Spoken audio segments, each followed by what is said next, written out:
Hello bachchon, let's read the question. In a molten metal, the metallic bond is still present, although the order structure has been broken down. The metallic bond is not fully broken until the metal boils.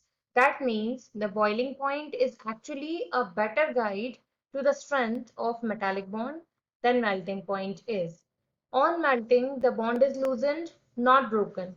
Question में हमसे क्या मांगा है? Order of boiling point of potassium, calcium and scandium is. 4 options यहाँ पर हमको given है, इनमें से करेक्ट सीक्वेंस हमको यहाँ पहचानना है। अब देखो यहाँ पर हमारा की कंसेप्ट क्या कहता है कि हमको यहाँ बात करनी है रिलेशन बिटवीन मेटालिक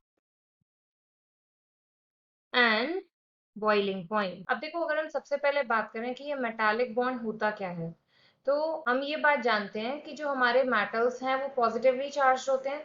इसका मतलब ये क्या करते हैं कि इस फॉर्म में एग्जिस्ट करते हैं और अपना एक इलेक्ट्रॉन यहाँ पर डोनेट कर देते हैं।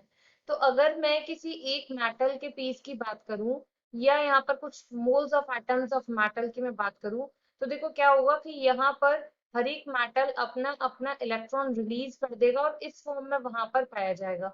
तो ये जो इलेक्ट्रॉन्स हैं ये हमारे होते हैं नेगेटिवली चार्ज और इनको हम यहाँ कहते हैं कैरेनल्स। ठीक है। अब यहाँ पर क्या होगा, कैरेनल्स का पॉजिटिव चार्ज और इलेक्ट्रॉन्स के ऑपोजिट चार्ज होने की वजह से इनके बीच में स्ट्रॉन्ग फोर्स ऑफ अट्रैक्शन लगने लगता है, जिसको हम क्या कहते हैं, मेटालिक बॉन्ड। अब अगर हम बात करें कि अगर ये बॉन्ड्स बहुत ज्यादा स्ट्रॉन्ग होंगे तो क्या होगा वहां पर कि मेटालिक बॉन्ड स्ट्रॉन्ग होने से बॉइलिंग पॉइंट, यानी कि आपको क्या करना है, उन्हीं बॉन्ड्स को ब्रेक करना है, तो बहुत ज्यादा एनर्जी देनी पड़ेगी। तो रिलेशन कैसा आया, डायरेक्टली प्रोपोर्शनल, कि जितना ज्यादा स्ट्रॉन्ग बॉन्ड उतना ही ज्यादा क्या हो गया यहाँ से आपका बॉइलिंग पॉइंट। अब यहाँ से अगर हम बात करें साइज को लेकर क्या फर्क पड़ता है, देखो तो साइज का मतलब क्या है कि आपका number of electrons and protons वहां पर ज्यादा है। ठीक है। तो जितना ज्यादा वो वहां पर होंगे number of electrons and protons, मतलब साइज आपका उतना एक्सीड कर रहा है। और साइज आपका जितना बढ़ता जा रहा है तो मेटालिक बॉन्ड क्या हो जाएगा वहां पर आपका उतना ही कम हो जाएगा। तो अगर हम बात करें कि इन दोनों के बीच में क्या रिलेशन है, मेटालिक बॉन्ड और साइज का, तो ये रिलेशन होता है इनवर्सली प्रोपोर्शनल। जितना बड़ा साइज उतना ही यहाँ पर क्या हो जाएगा, वीक आपका हो जाएगा मेटालिक बॉन्ड। अब हम अपने ऊपर जो गिवन हमें एग्जांपल्स है उनका देख लेते हैं हम लोग। तो पोटेशियम की बात करें, एटॉमिक नंबर हो गया 19। फिर अगर हम बात करें कैल्शियम की तो एटॉमिक नंबर हो गया 20। और अगर हम स्कैंडियम की बात करते हैं एटॉमिक नंबर हो जाता है 21। तो हम लोग कैसे जा रहे हैं, यहाँ से हम लोग मूव कर रहे हैं अलोंग द पीरियड। अब जब अलोंग द पीरियड हम लोग मूव कर रहे हैं तो साइज क्या होता है, धीरे धीरे डिक्रीज होता जाता है।